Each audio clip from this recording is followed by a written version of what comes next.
রমজান আসার 6 মাস আগে দোয়া করতেন, আল্লাহ আমার হায়াতটা তুমি রমজান পর্যন্ত বাড়িয়ে দাও। পৃথিবীতে 3টা কাজে সময় ব্যয় করলে, সম্পদ ব্যয় করলে কিয়ামতে আল্লাহ হিসাব নেবেন না। তার ভেতরে এটা একটা।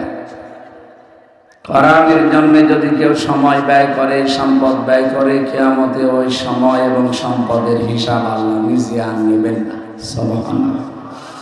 এই অনুষ্ঠানটা সাজাতে এলাকার যত মানুষ এই নিয়ত ছিল যে কোরআন এখানে মানুষ জানবে, প্রচার হবে। যারা এর সাথে জড়িত আছে, অর্থ দিয়ে হোক, সময় দিয়ে হোক, সাপোর্ট দিয়ে হোক, যেভাবে আপনি সমর্থন দিয়েছেন, কিয়ামতে ওইটা হিসাবের বাইরে রাখবে আল্লাহ। 2 নম্বরে, যে মানুষগুলো তার পরিবারস্থ লোকদের জন্য অর্থ সম্পদ খরচ করে, কিয়ামতের ওই অর্থ আল্লাহ হিসাব নেবে না। 3 নম্বরে, যারা জিহাদের ময়দানে কাজ করে, নিজে যদি যেতে না পারেন, যারা কাজ করে জিহাদের ময়দানে, তাদের পেছনে আপনার অর্থ সম্পদ খরচ করা লাগবে। তাহলে ওই টাকাও আল্লাহর হিসাবের বাইরে রাখবে। এই জন্য আমাদের উচিত, আমাদের সারাটা জীবন যেন কোরআন কেন্দ্রিক ব্যয় হয়।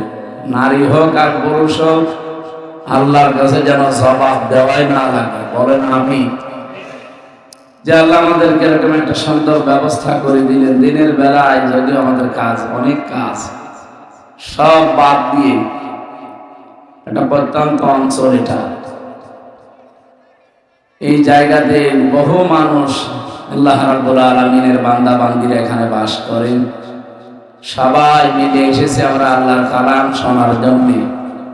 আমাদের কথাবার্তার হয়তো ভুল ত্রুটি থাকতে পারে, আল্লাহর কথায় কোনো ভুল হওয়ার সম্ভাবনা আছে? কোনো ত্রুটি আছে? না, কোনো সন্দেহ নেই। মিথ্যা তো দূরের কথা। যে কিতাব থেকে কথা শোনার জন্য বসেছি, সামনে যেহেতু একটা পবিত্র মাস ছায়া ফেলতে যাচ্ছে, তার নাম রমজান। এই ছেলে, এখানে গল্প করবেন, কথা বলা যাবে না। রহমত, মাগফিরাত, নাজাতের বার্তা নিয়ে অলরেডি আমাদের কাছে চলে এসেছি। সাহাবা একরাম রমজান আসার 6 মাস আগে দোয়া করতেন, আল্লাহ আমার হায়াতটা তুমি রমজান পর্যন্ত বাড়িয়ে দাও।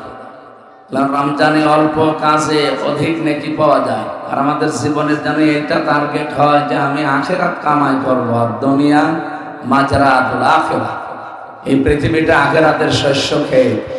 যে বিভিন্ন জায়গায় শস্য ক্ষেতগুলো দেখতে পাচ্ছেন, এটা যখন উৎপন্ন হয়, বড় হয়, কৃষক বাড়ি নিয়ে যায়। বলেন তো, যখন গোলা এবং নিজেদের ঘর, রান্নাঘর, বিভিন্ন জায়গায় ফসলগুলো মানুষ রেখে দেয়, জায়গা হচ্ছে না, বিভিন্ন জায়গায় ছড়িয়ে ছিটিয়ে আছে। কৃষক যারা, তাদের রাগ হয় না যে এত ফসল হওয়ার দরকার কি? এরকম রাগ করে? ফসল যত বেশি হয়, ঘরে গোলায় না ধরুক, তারপরও আরো বেশি হোক। তাফসীর মাহফিলে দেখেন স্রোতের মতো মানুষ বিভিন্ন জায়গা থেকে যে আসতেছে। আপনারা যা ঘিরেছিলেন পরিপূর্ণ হয়ে গেছে দিনের বেলায়। রাতের বেলা হলে এটা আরো জাঁকজমক হতো, কারণ আমাদের এই ভারত, বাংলাদেশ, পাকিস্তান, এই সমস্ত দেশে কোরআনের আলোচনাগুলো রাতের বেলায় বেশি হয়। আমরা অন্যান্য দেশে গিয়ে দেখেছি না, রাতের বেলা ওদের অনুষ্ঠান খুব কম হয়, দিনে হয়। একটা অডিটোরিয়ামের ভেতরে অথবা কোনো জায়গায় যেখানে সেমিনার, সিম্পোজিয়াম হয়, এরকম জায়গায়। আমাদের দেশের ব্যবস্থাগুলো কম, আর বিশেষ করে এটা তো গ্রাম অঞ্চল, এখানে তো অডিটোরিয়ামই নেই। আমাদের এইটাই এখন অডিটোরিয়াম নাকি? আমাদের বাংলা অডিটোরিয়াম।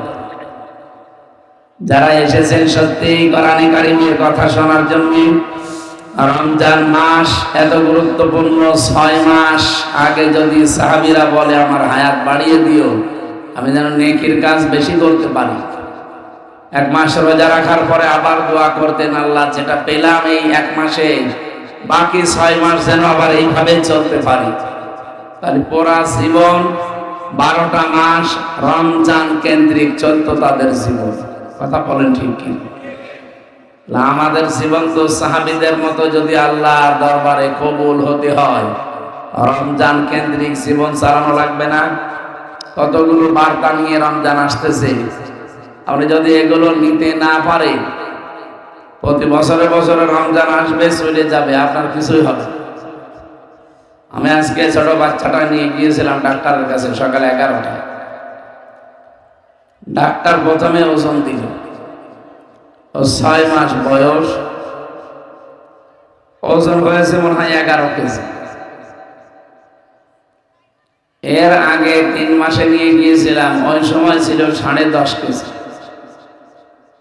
এই 3 মাসে বৃদ্ধি হয়েছে মাত্র 3 কেজি। আমি এখান থেকে যেটা বোঝাতে চাই, রমজানের সাথে মিলিয়ে, আকরাম সাহেবের বয়স 40 হবে না, 38। যদি রোজা রাখতে আরম্ভ করে অন্তত 15 বছর থেকে, কত বছর রোজা রাখছে বলেন? 23 বছর একাধারে রোজা রেখেছে। ওই 15 বছর আগে যা রোজা রেখে যেরকম ছিল, যে চরিত্র, মানে ওনার যা কাজ কারবার, ওই রকমই এখন আছে না? 23 বছরে রোজার দ্বারা কিছু পাল্টিয়েছে না? কিছুই পাল্টায়। যদি পাল্টাতে পারে, রমজান ওনার জন্য একটা নিয়ামত। আর 23 বছর আগেও 10 কেজি ছিল, এখন ওই 10 কেজি আছে। উনি অসুস্থ না সুস্থ বলেন বলেন? এই জন্য আমরা, আপনি দাঁড়িয়ে আছেন কেন? বসুন বসুন। এই জন্য আমাদের উচিত হচ্ছে, রমজান যেহেতু আমাদের কাছে এসেই গেছে, মাত্র 2টা দিন আছে, আমরা গত বছর যদি অন্তত ওজন আমার 10 কেজি থাকে, এবছরে যেন 1 কেজি বেড়ে 11 কেজি হয়।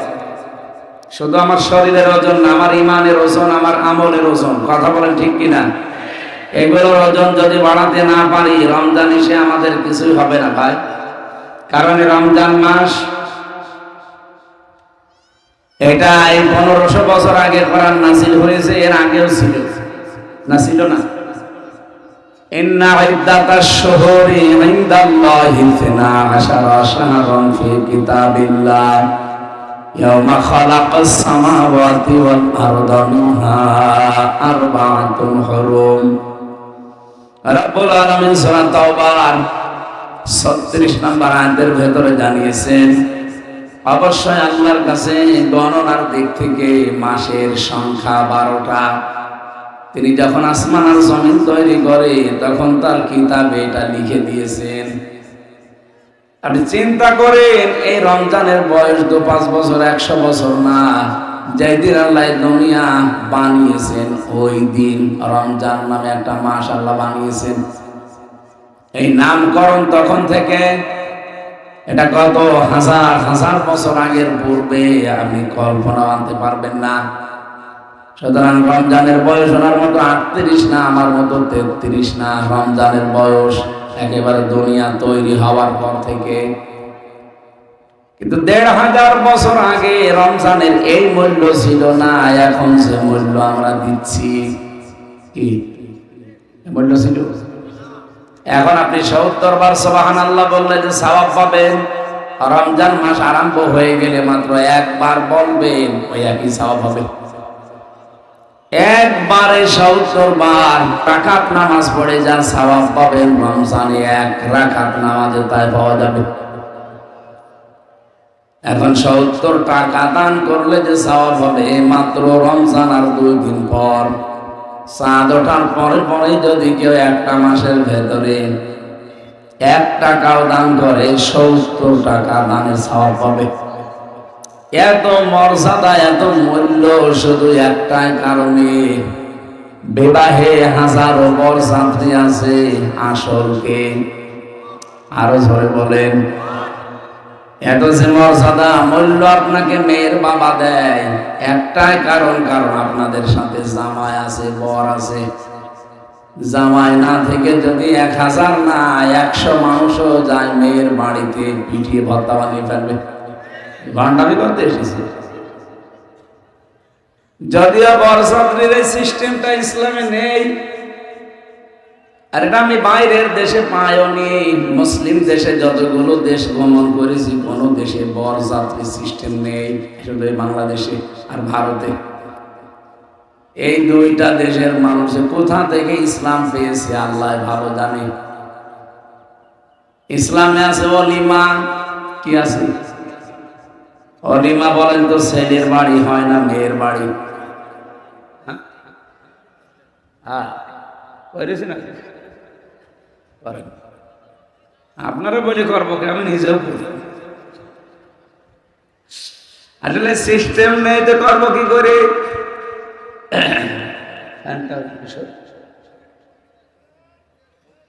ওদিকে সরিয়ে দেব।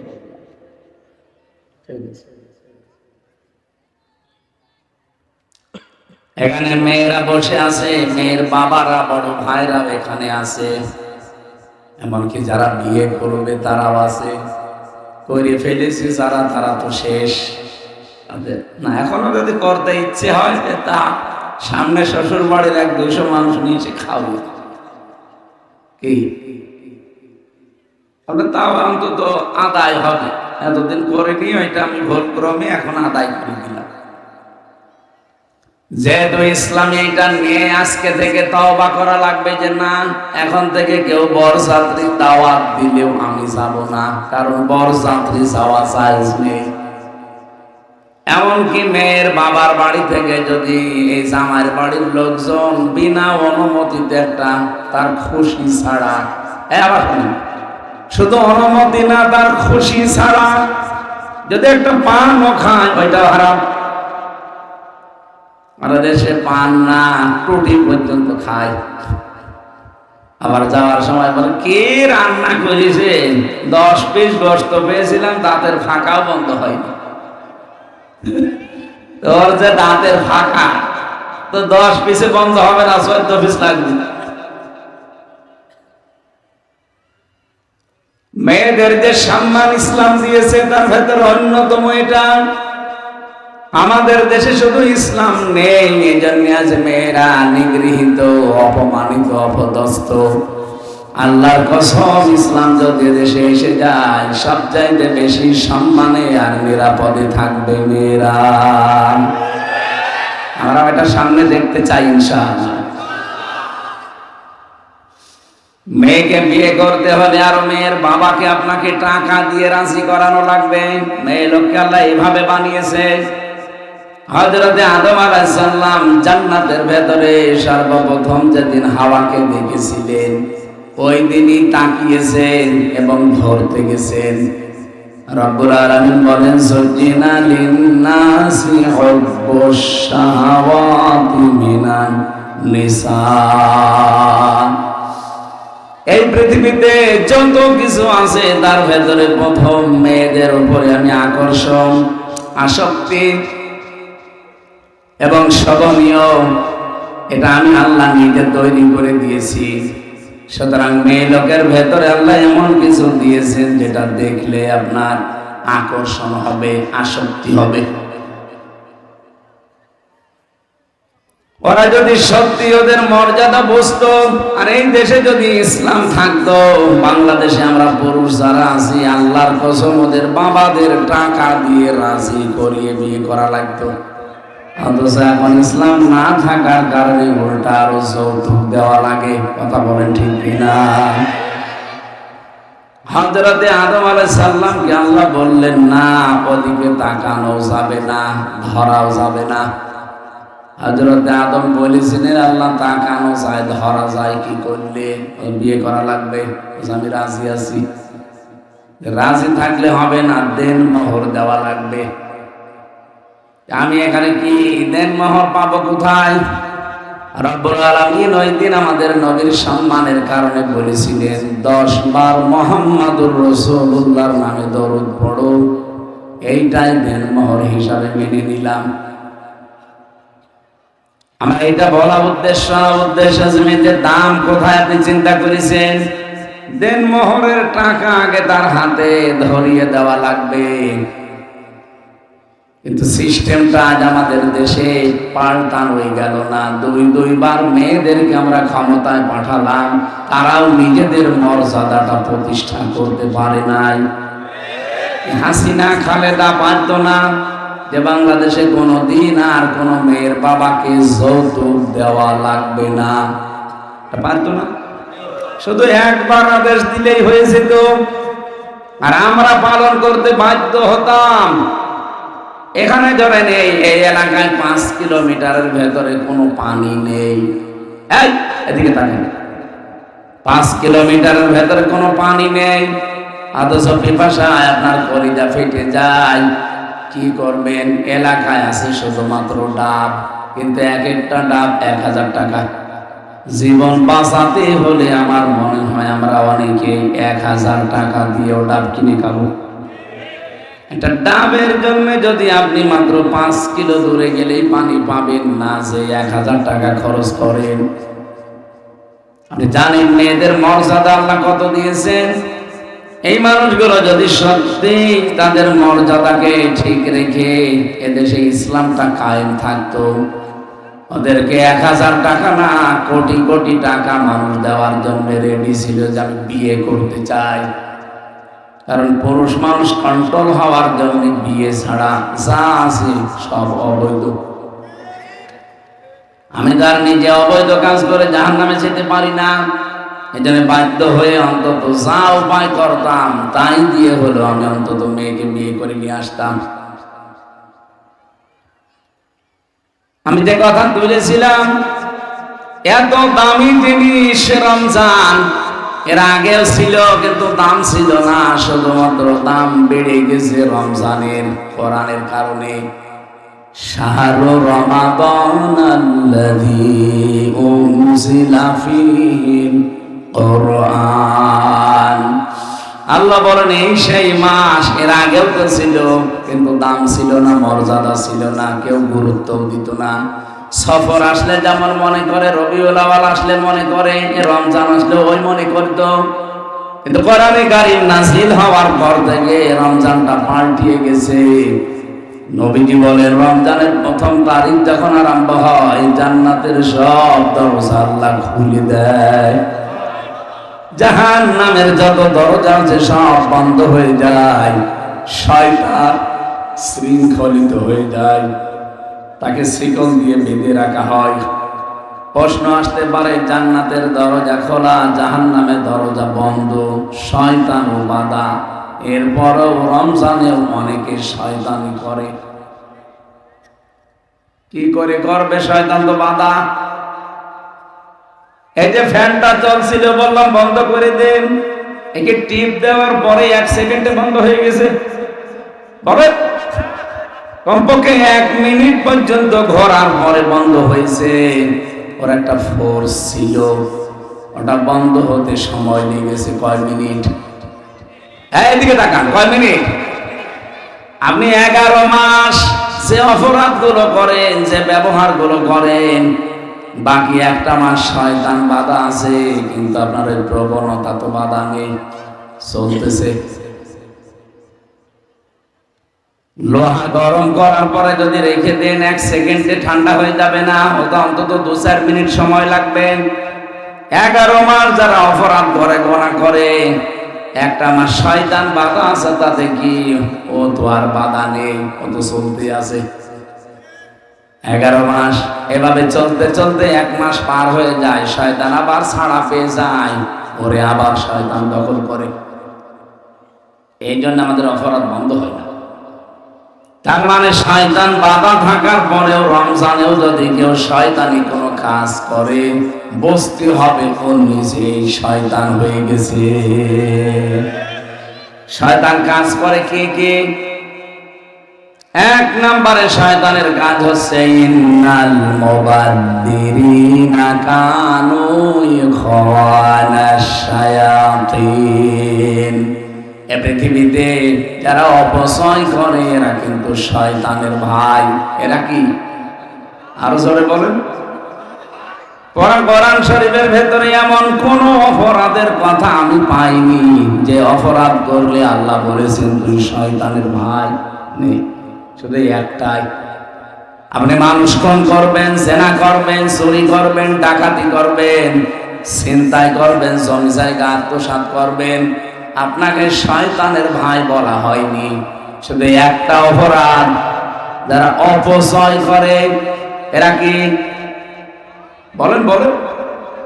এই অপচয় বলতে পৃথিবীর প্রতিটি জিনিসের সময়ের অপচয় হতে পারে, মেধার অপচয় হতে পারে, আপনার সম্পদের অপচয় হতে পারে, আপনার বুদ্ধির অপচয় হতে পারে, আপনার ক্ষমতার অপচয় হতে পারে। আমি এলাকায় প্রভাব প্রতিপত্তি খাটিয়ে অপচয় করতে পারেন। অপচয় মানে শুধুমাত্র টাকা পয়সার অপচয় না। এই যে মোবাইলে এমন এমন দৃশ্য মানুষগুলো দেখে, যেগুলো দেখে নিজেকে কন্ট্রোলের বাইরে নিয়ে যায়, তখন এমন কবিরা গোনায় লিপ্ত হয় যেটা শয়তানও ভাবতে পারে না। এটা অপচয়। এক কথা বলছেন। এই যে রমজান আসতেছে, রমজান আসে মানুষদেরকে কয়েকটা জিনিস শেখাতে, তার ভেতরে এক নাম্বার লাআল্লাকুম তাত্তাকুন, আমরা যেন তাকওয়া অবলম্বন করতে পারি, খোদা ভীতি অর্জন করতে পারি, সেই দিকে আমাদের খেয়াল নেই। আমাদের খেয়াল কার কতগুলো শাড়ি আর 3 পিস বৃদ্ধি করা যায়।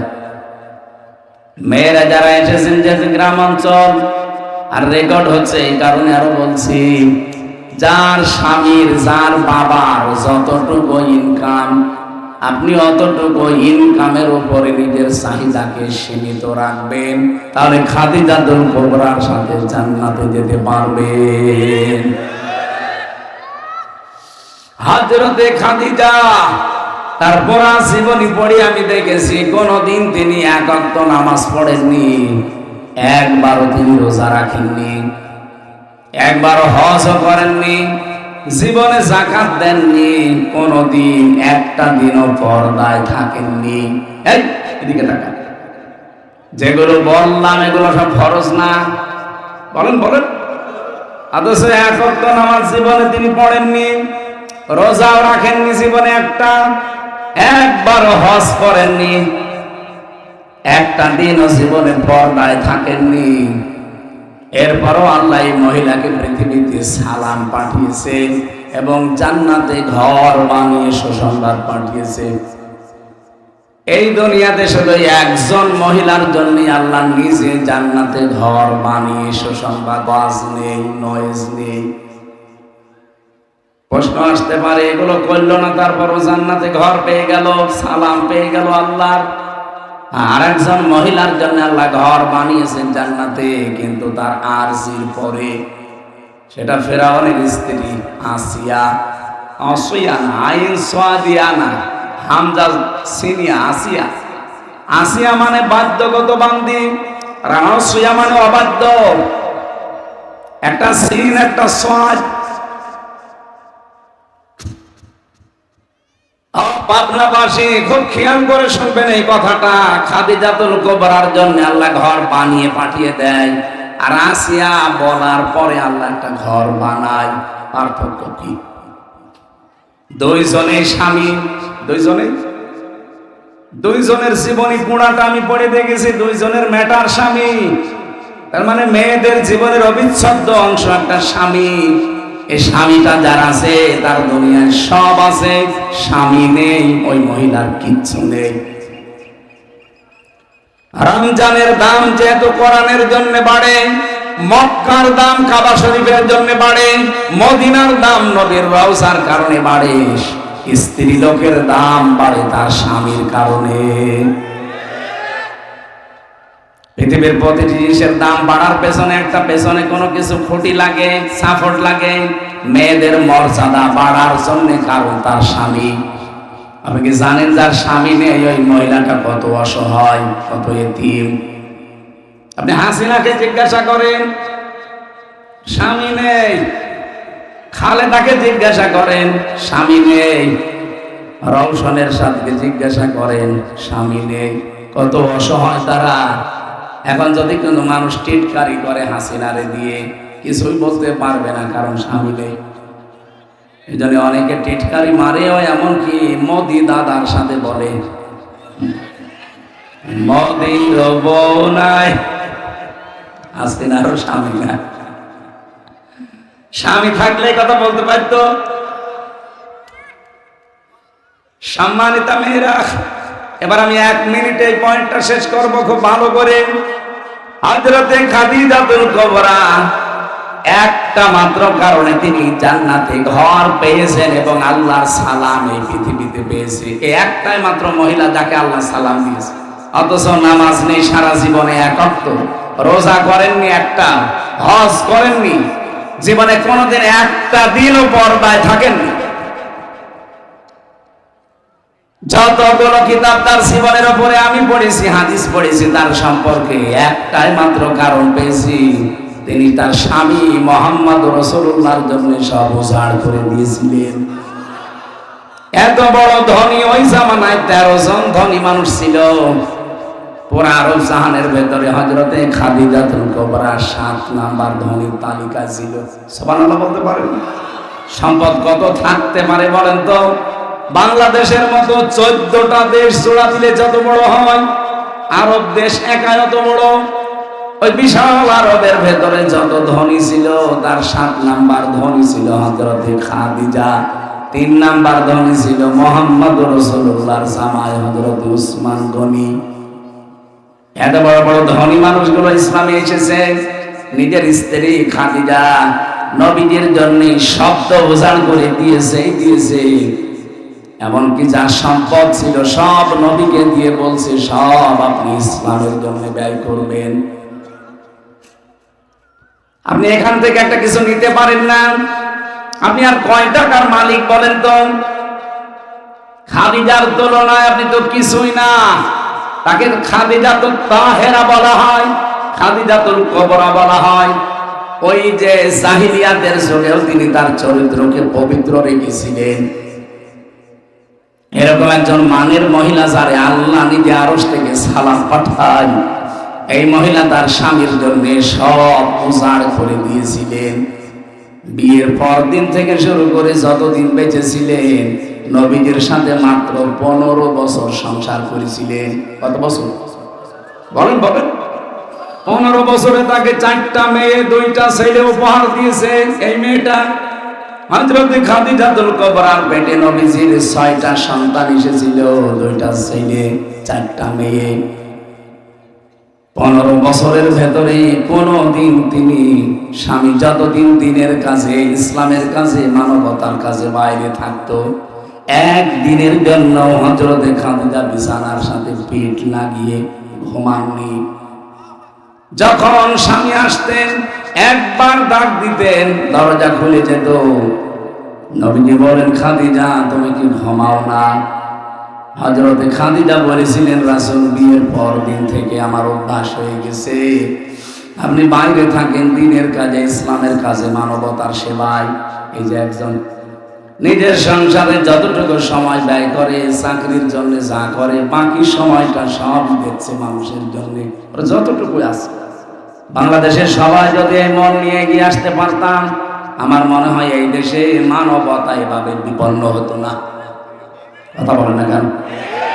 আমি তার সব কিছু ওনার সম্পর্কে জানি না, যতটুকু দেখেছি সবাই তার নিজ নিজ জায়গা থেকে যদি এগিয়ে আসতে পারতাম। আমি আর কয় টাকার মালিক হয়েছি বলেন? 3টা বছর জালেমেরা আমার জেলখানায় রেখে আমার বাবা এবং আমাকে পঙ্গু করে দিয়েছে। বিশেষ করে শারীরিক, মানসিক এবং অর্থনৈতিকভাবে একেবারে পাগল করে দিয়েছে। ধরেই বলতো যে টাকা দেন, 10 লাখ টাকা যদি কালকের ভেতরে না দেন 50টা মামলা দেব।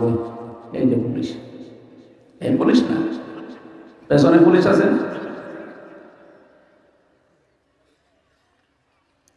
এরপরও যতটুকু এসেছে, আমি যেহেতু একটা চাকরি করি আকিস গ্রুপের, ওদের কেন্দ্রীয় মসজিদের খতিব আমি ঢাকাতে, এই জন্য যতটুকু চাহিদা আমার আছে সবই ওরা দিয়ে দেয়। যে কয় টাকা এবার এসেছে, যদিও সম্পদের উপরে 1 বছর পার না হলে যাকাত আসে না। আপনি যদি 5 লাখ টাকার মালিক হন, কিন্তু 11 মাস, মানে এখনো 1 মাস না হলে আপনি যাকাত দিতে পারবেন না। আপনার যাকাত দেওয়া ফরজ না। একটা সম্পদের উপরে কতদিন পার হওয়া লাগবে বলেন? 1 বছর। আমি জেল থেকে বের হওয়ার পর থেকে আমার ওই চাকরি এবং একটা ব্যবসা আছে, ওই ব্যবসার আপনাদের টাকা দিয়ে যেই কয় টাকার মালিক আমি হয়েছি, 1 বছর কিন্তু এখনো পার হয়নি। কারণ এর আগের টাকা তো সবই সরকার নিয়ে নিয়েছে। তারপরও হিসাব করে এবার দেখেছি এই রমজানের প্রথম দিন থেকে অন্তত প্রতিটি বাড়িতে বাড়িতে 2000 টাকার করে খাবার আমি একেবারে লাইন করে করে দিয়ে আসবো।